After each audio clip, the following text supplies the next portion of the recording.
दोस्तों आज के इस वीडियो में हम अनबॉक्सिंग करने वाले हैं वन प्लस मॉडल नंबर 60 की।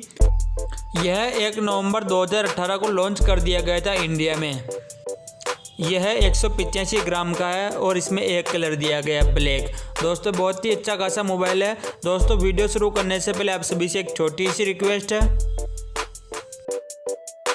दोस्तों सबसे पहले लाइक वाले बटन पर क्लिक करके वीडियो को लाइक कर दें और यह लाल कलर से सब्सक्राइब लिखा है उस पर क्लिक करके काला कर दें और बगल में घंटी को ज़रूर दबाएं, क्योंकि घंटी को दबाने से मेरे नए वीडियो का नोटिफिकेशन आपको सबसे पहले मिल सके। और दोस्तों आपको सबसे पहले नीचे जाना है और कमेंट करके बताएं वीडियो आपको कैसा लगा। दोस्तों